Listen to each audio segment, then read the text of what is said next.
നിസ്സാര കാര്യമല്ല. അപ്പൊ ഇവരൊക്കെ പിന്നെ കാൽഷീറ്റ് അടക്കണം, സമയത്ത് വന്നില്ലെങ്കിൽ ടെൻഷൻ അടിക്കണം. അപ്പൊ അങ്ങനെ ഇത് പാട്ട് എഴുതി സംവിധാനത്തിൽ ഇരിക്കേണ്ട എനിക്കിത് ആവശ്യമില്ലായിരുന്നു. പക്ഷെ ചെയ്യും, ഒരുപാട് മണ്ണത്തിനൊക്കെ ചെയ്ത പടത്തിന് 26 പടം പ്രൊഡ്യൂസ് 45 ഡോക്യുമെന്റ് എടുത്തു. അപ്പൊ അങ്ങനെ ഈ സത്യമാഷ് ഞാൻ ആദ്യം കാണുന്നത് ഞങ്ങളുടെ ബന്ധത്തിലേക്ക് വരാം. ഞാൻ പാട്ടുകാരൻ്റെ ആദ്യം മദ്രാസിൽ ചെല്ലുന്നു. ബഹുമാന്യനായ എൻ്റെ ഗുരുനാഥൻ തിരുവനന്തപുരത്ത് നഗരത്തിൽ 2 പ്രാവശ്യം മേയറായിരുന്ന മുതലാളിയാണ് എന്നെ സിനിമയിൽ കൊണ്ടിരുന്നത്. അത് എന്നെ ഞാൻ എഞ്ചിനീയറിംഗ് പാസ്സായി ജോലിക്ക് ചേർന്നിട്ടില്ല. ആ സമയമാണ് ജോലി ചേർന്ന് കഴിഞ്ഞിട്ടേ ഉള്ളൂ. കോഴിക്കോട് അസിസ്റ്റന്റ് ട്രബിളറായിട്ട് ജോലിക്ക് ചേർന്ന സമയമാണ് അദ്ദേഹം. അതുകൊണ്ട് അദ്ദേഹത്തിന് സാധാരണ പാട്ടെഴുത്തുകാരുടെ മദ്രാസ് വന്നേരം എന്ന് പറയാൻ പറ്റും. പക്ഷെ എൻ്റെ ഗുരു അതല്ല ചെയ്തത്. അദ്ദേഹം സഞ്ചരിക്കുന്ന അന്ന് മീറ്റർ ഗേജാണ്, കൊല്ലം വഴിയാണ് മദ്രാസ് തീവണ്ടി പോകുന്നത്.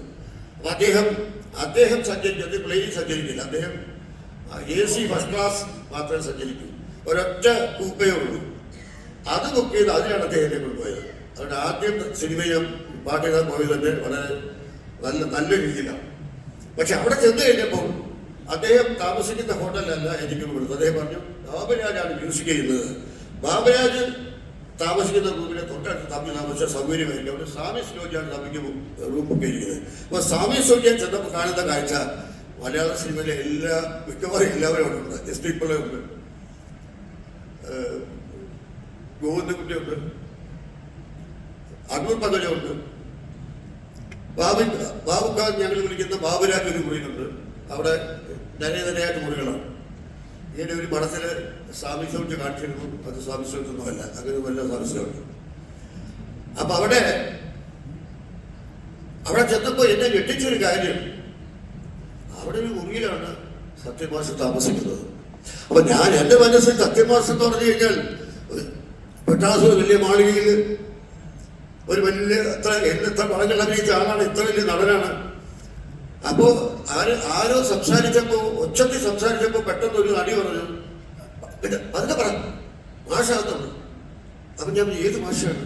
സത്യമാഷ മുറി, ആനന്ദപ്പുറ മുറി സത്യമാഷയുടെ മുറിയാണ്. അപ്പൊ ഞാൻ അത്ഭുതപ്പെട്ടു. വേണം എസ് പി പിള്ള ഒരു മുറിയില്, ഇവിടെ ഗോവിന്ദൻകുട്ടി ഒരു മുറിയില്, അടുപ്പൊക്കെ ഒരു മുറിയില്, അതിനിടെ ഒരു മുറി സത്യമാഷ താമസിക്കുക നടക്കുന്ന കാര്യമാണ്. അന്ന് അങ്ങനെയായിരുന്നു മലയാള സിനിമ. പക്ഷേ അപ്പോഴും പതുക്കെ സംസാരിക്കേ സത്യഭാഷ മുറിയിലുണ്ടെന്ന് പറയുമായിരുന്നു. അതായിരുന്നു സത്യൻ മാഷക്ക് അവർ കൊടുക്കുന്ന ആദരവ്. അതുപോലെ അദ്ദേഹം മുറിക്ക് പുറത്തിറങ്ങിയാൽ എല്ലാവരും എഴുന്നേറ്റ് അവിടെ ഉള്ള സർവ്വ ആളുകളും എഴുന്നേറ്റ് നിൽക്കും. അദ്ദേഹത്തിന് ആദരവ് നൽകിയിരുന്നു. അപ്പൊ ആദരവ് കിട്ടാൻ നമ്മൾ 8 നില മാളികയിൽ താമസിക്കണമെന്നില്ല എന്ന് മനസ്സിലാക്കിയ ഒന്നാണ്. അതിനുശേഷം അനവധി